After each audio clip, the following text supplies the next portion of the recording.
Now here it is, Liberty Call.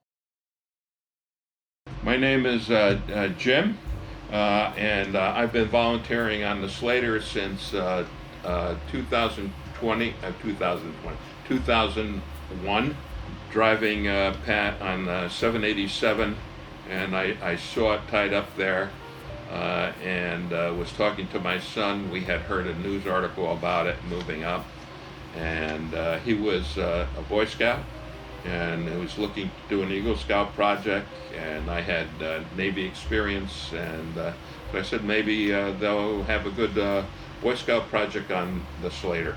Well, the Slater did have a good project, and he did an oral history of veterans who had served on this ship around year 2000. And he involved a lot of scouts. A lot of the oral history that you see on the Slater was where on the Slater's web page was developed by my son on his Eagle Scout project. He even got a brief write-up in Scouting Magazine when he got his Eagle Scout award. So I thought that was great, and ever since then I've been sort of volunteering on the ship. I was a gunner's mate, served on destroyers in the Vietnam War. Surprisingly, I did boot camp in San Diego, California, and this summer my wife and I vacationed out there, and I noticed that my first ship was there, and it's a destroyer escort, and it's going to be turned into a museum in San Diego, and we referred to that as the Never Sink, and it was TDE number 1, the USS Recruit, which was a wooden mock-up of a destroyer escort at Navy boot camp in San Diego. My father served in the Army, but a lot of World War II veterans, they were involved with the VFW, or the American Legion, and they would do get-togethers and everything, and these were pretty much, growing up, these were pretty much my idols. So one keepsake I have from there is a bed quilt that my mother made, which has all the Navy and Army patches from the World War II veterans. My father served in the 4th Infantry Division, and he landed at Utah Beach, was at Paris, and was at the Battle of the Bulge, and at Herkin Forest. He was wounded at Herkin Forest.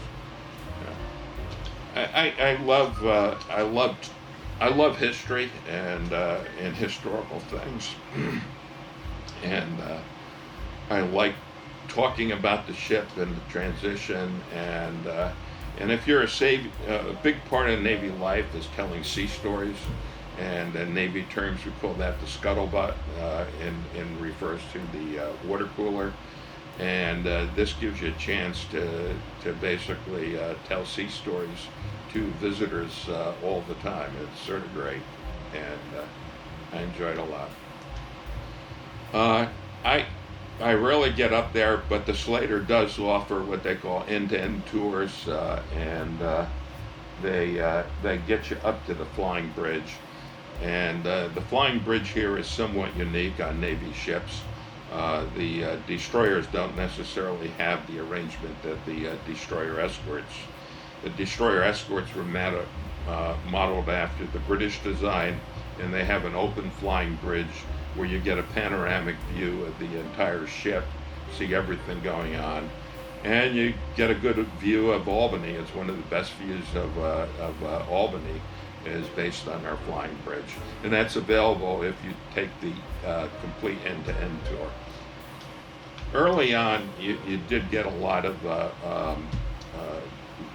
veterans who served on destroyer escorts or destroyers in World War II. And one of my, sometimes you'd start on a tour and you'd have people on that tour who knew a lot more than you did. And that was true even though I was a Navy veteran. And but they would graciously follow along with you, and sometimes they would jump in. And I gave one tour to a gentleman who was on the bridge, and I should have looked up the name of the ship. We could dub it in later, but when they rescued the crew of the Indianapolis that was sunk in the closing days, he was a signalman, and he was on the Indianapolis before they left, and the captain of his ship was a friend of Captain McVeigh, and they took their motor whaleboat and went over there, and he visited, and he had it was a pretty stirring story of the happenings of the Indianapolis. I usually refer them to the desk. But I always encourage people to feel free to donate money into the cash box.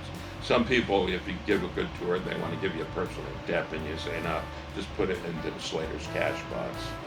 It's always appreciated. Yeah, I in preparation to this, I was thinking about some of the people who served as tour guides who didn't get the chance to go on camera, and I remember Chief Floyd, extremely impressive E9 Navy chief. He joined when he was 16 years old in World War II. Served on 4 Pipers. Then he served on the battleship Wyoming, teaching people how to fire guns. The Wyoming was in Chesapeake Bay, and pretty much all the gunners' mates and everything would go there to learn how to fire 3-inch and 5-inch guns and such. So he is part of that group. He was also part of the group that developed the variable time fuse that was tested on the Wyoming. Then after that, he served in the Pacific, and I think he served on a destroyer called the Hubbard, and but I'm not 100% sure about that.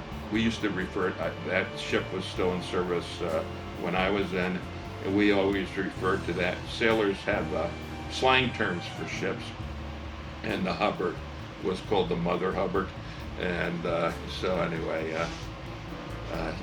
he was quite an interesting person. Jack Madden was another guy who I served with. He was a torpedo boat sailor in World War II. And then Mike Milan was a lady who was a wave, and she was an air traffic controller at Lakehurst for Navy dirigibles. Les Buchain did all sorts of fundraising work to get dog tags, and I know he was a DE sailor. 2 individuals, Marty Davis and Sam Saylor, were active in my son's project, and Marty Davis, they were both instrumental in getting the ship here. As a young boy, I grew up in northern New Jersey, and my parents took me to Bayonne Navy Yard they had Armed Forces Day, or they had an open house. It could have been the 4th of July, and I must have been 6 or 7 years old, and I remember that was a significant parking place for not a lot of Navy vessels, including the USS Enterprise, which I wasn't aware of that until later, but it was there. All the battleships were there, the New Jersey, the Iowa, and such.